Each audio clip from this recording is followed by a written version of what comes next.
Today is World Refugee Day. In a world where violence forces thousands of families to flee for their lives each day. Me, Susan, to be honest, I would wish to go to South Sudan when there's peace. Mental health issues is at the top. We have quite a number of suicide attempts. But is it all about gloom and doom? It is a celebration of the resilience and the humanity of nearly 26 million refugees around the world. On this show, we take a look at the current situation in the region. But first, here is our fact sheet. Sub-Saharan Africa region hosts the second highest number of refugees after the Middle East and North African region, according to 2017 World Bank data. Within Sub-Saharan Africa, the East and Horn of Africa host the lion's share of these numbers. Sudan, Uganda and Ethiopia lead the region as refugee host countries, with majority of the refugees coming from South Sudan. By May 2018, Ethiopia was hosting about 900,000 refugees, the third largest refugee population in Africa. Ethiopia acts as a migratory transit route for Eritrean refugees and a safe haven from neighboring conflict zones in Somalia and South Sudan. Apart from South Sudanese refugees, Uganda also hosts the bulk of Congolese refugees, with over 300,000 seeking asylum in the country in 2018. Kenya's refugee population is, however, gradually reducing. Once the world's largest refugee camp, Dadaab now hosts about 480,000 refugees, mainly from Somalia. For the Chamwada Report, my name is Michael Zimanja.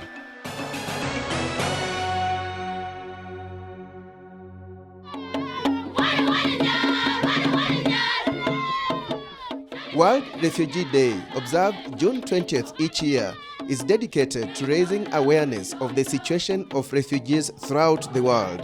This year's theme is Step with Refugees. The celebration of World Refugee Day isn't a celebration of conflict or of war or of the numbers that seem bleak. But it is a celebration of the resilience and the humanity of nearly 26 million refugees around the world. It's a celebration of the countries, primarily in Africa, who continue to welcome refugees, to keep their borders open, and are actually moving more towards more inclusive policies. And it's a celebration of those who have lost everything, but maintain their dignity, their humanity, their humor, their dreams, and their hope. And it's a reminder to the world that you can't turn your back on these people. Home is always the best place to live, they say. But conflict, which is one of the biggest causes of human displacement, continues to push many out of their homes. This is my second time to be a refugee. I was first a refugee in Uganda when I was a child. That was in 1992. So when I arrived, I felt like this is the same life, but I was a bit worried because that time the life was hard. Roughly a third of Sudan's population are displaced, half of which are refugees in neighboring countries, and represent the third highest refugee rate in the world with 2.3 million. This is coupled with 1.9 million IDPs, largely displaced due to conflict and violence. These high numbers are directly linked to a civil war that set off in the capital, Juba, between forces loyal to the president and his deputy in December 2015. And after years of multiple displacements and ongoing violence, it will take a lot for people to feel that it is safe enough to return home. Me, Susan, to be honest, I will wish to go to South Sudan when there's peace. So I will go to South Sudan when I see that my future is going to be bright. When there are schools and when I see that everybody is going to school and I'm able also to go to school, I will go to South Sudan. Now, who is a refugee? Who is an internally displaced person? And who is a stateless person?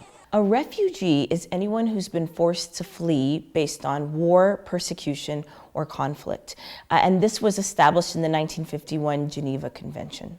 IDP stands for internally displaced persons, and these are basically people who have been forced to flee within their country. UNHCR works very closely with some of our other humanitarian partners to also make sure that those people receive protection and the support that they need. The third category that UNHCR often works for and advocates for are stateless people. And statelessness is where perhaps someone has fled a country or been born in the new country, but because of the country of exile, but because of certain laws, they have no documentation and they can't be considered citizens of the new country, but yet they aren't quite citizens of the country of which they fled, which leads them to be stateless. Causes of displacement could be man-made or natural disasters, for example, drought and flooding. But away from home, despite humanitarian assistance efforts, life can never be the same. Ever since we came, they have been ferrying for us water in water tanks. Before, the water was really dirty, very dirty. You can just see that this water is dirty, but there's no option. We've been taking the water like that. Water has been a problem. Women sleep overnight at water points. Let me say, you can go in the morning and you get water tomorrow at midday, maybe at 1.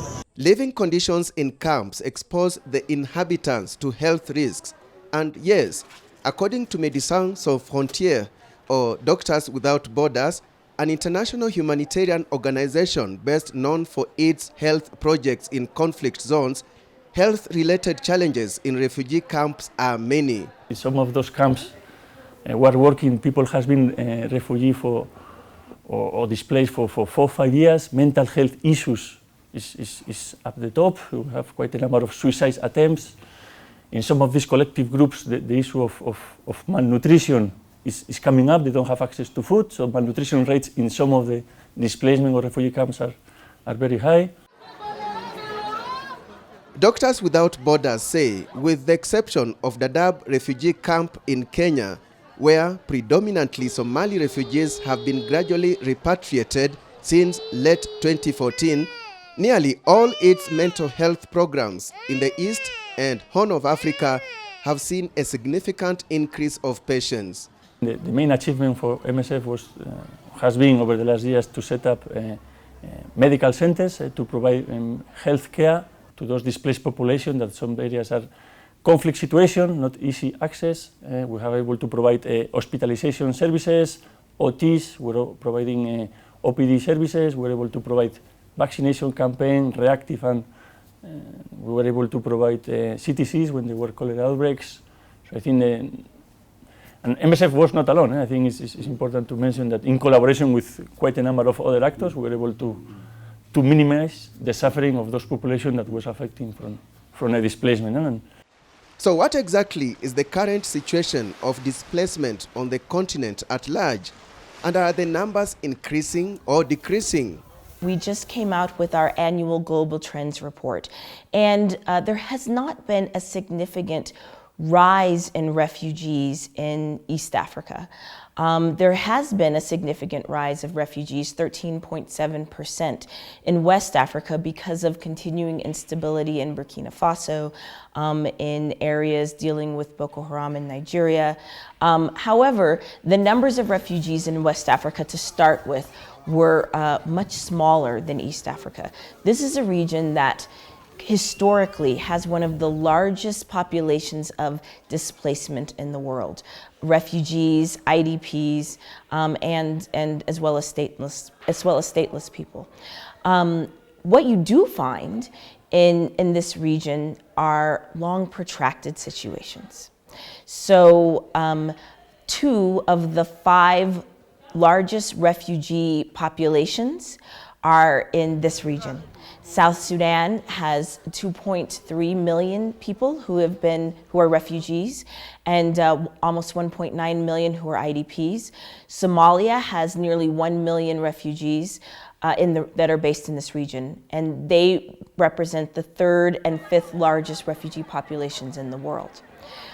You have growing numbers of IDPs in DRC and Ethiopia, and so it is a region that both hosts the most displaced people, but it's also a region that has some of the most generous countries and populations.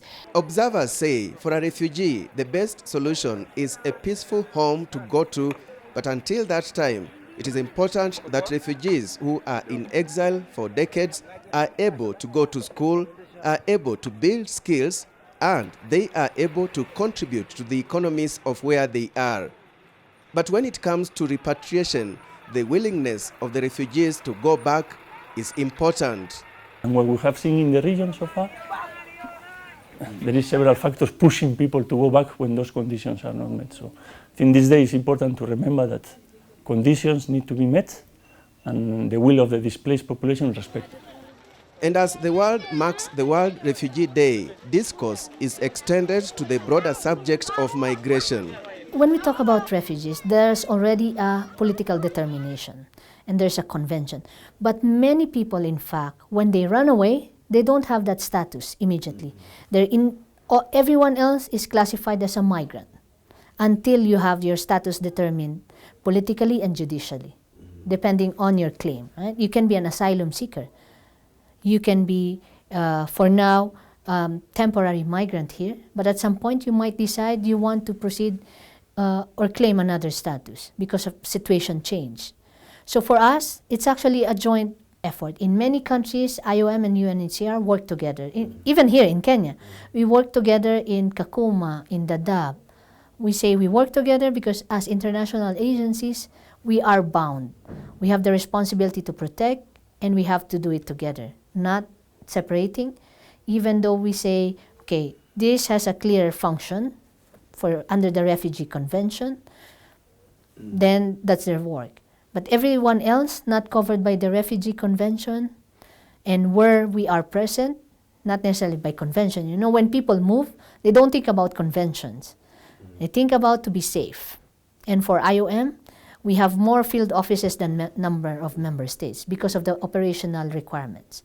Indeed, migration is not just because of negative reasons.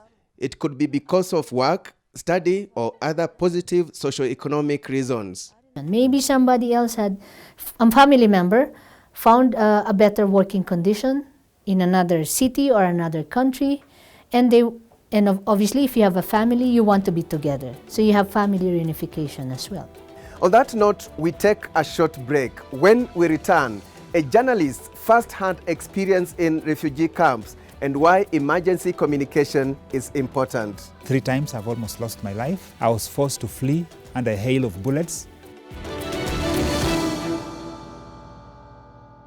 Welcome back. On this World Refugee Day, we've dedicated this show to the plight of refugees. We now join Michael Simanji, who had a one-on-one interview with another Michael, that is Michael Arunga, who has a wide experience in covering humanitarian crises on the continent. He shares his story and tells us why emergency communication is important. Thank you, Alex. When disaster or conflicts arise, the people affected look to the world for much-needed assistance. Assistance that can only come if the international community is made aware of what is happening. This is only possible if there are people, more so journalists, who are willing to be on the ground and tell the stories.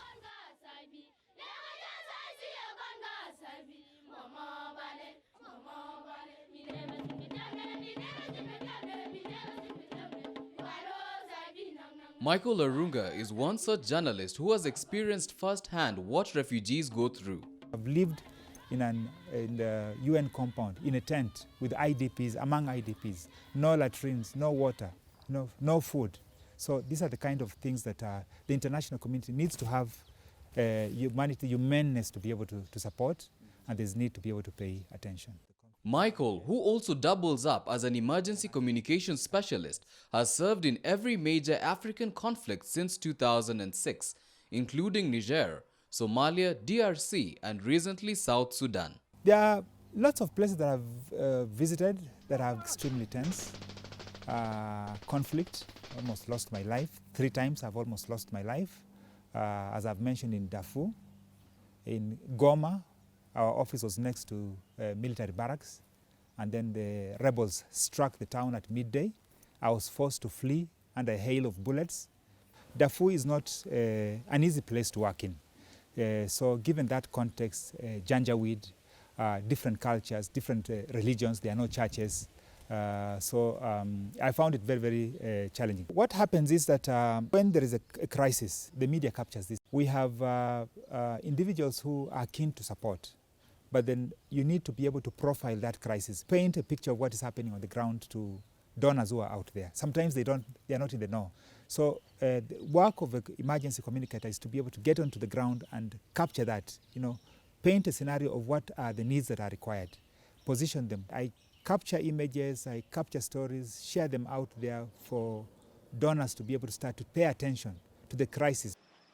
This sentiment is also echoed by Dana Hughes, who insists that having credible information from conflict areas assists stakeholders to plan as well as put a face to the conflict. There are 70.8 million displaced people in the world today. People who have had to flee war, persecution, conflict. It's the largest number ever. And it's grown from last year, which was the largest number ever. The importance of communicating about this, however, is that if you look at those numbers, it's an enormous amount. People feel like, what can I do?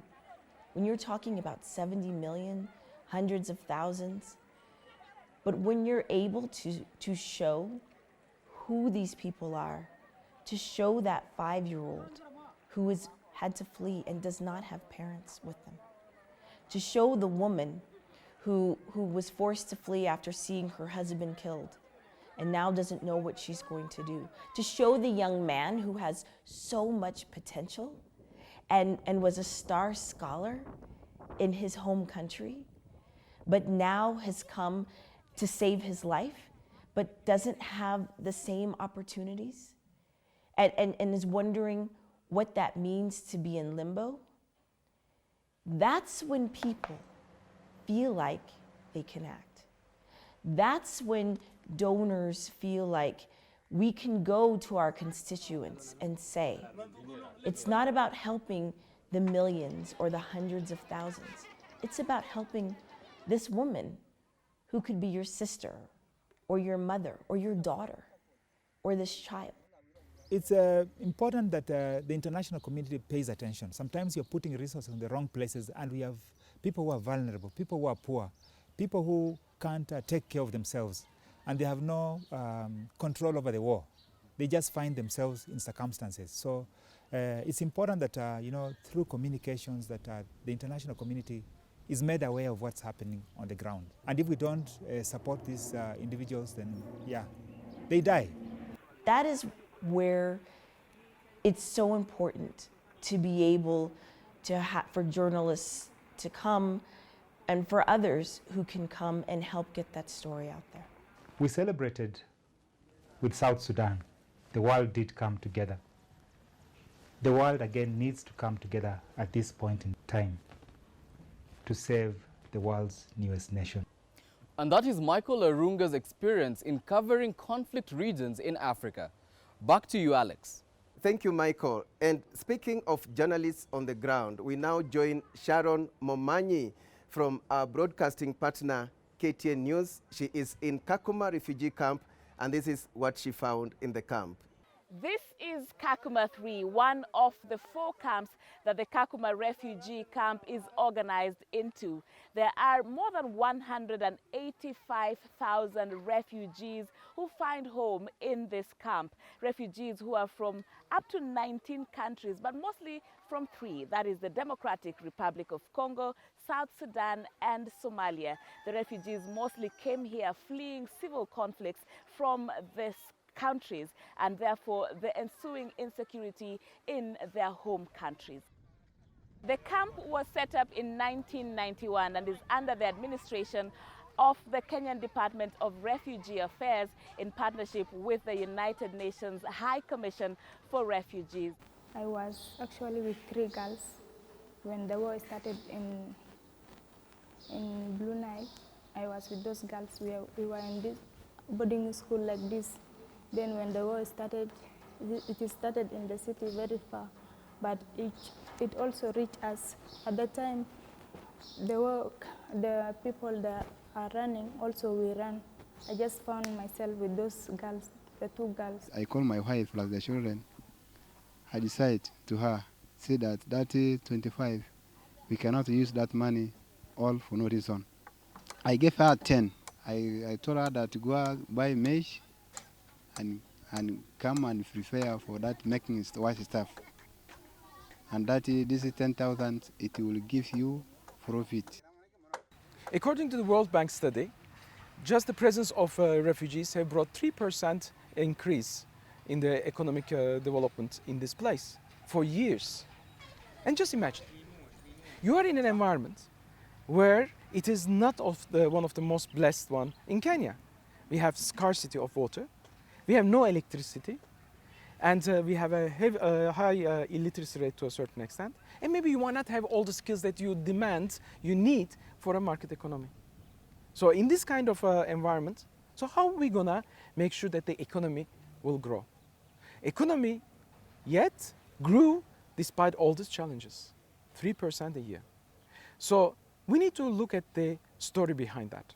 And the story behind that is the entrepreneurship of refugees. The theme for the 2019 World Refugee Day celebrations is Step with Refugees. The question is, what is the world doing to ensure the best quality of life for refugees? My name is Sharon Omanyi for the Chamwada Report in Kakuma, Turkana County. Thank you so much, Sharon, for that report from Kakuma refugee camp. And that's just a glimpse of what she's been working on at the refugee camp. She has a special series that will be airing on KTN News Channel next week. And that's how we end our show today. We dedicated this particular episode to the plight of refugees on this World Refugee Day. Make a date with us again next Thursday, same time, same channel, and bye-bye for now.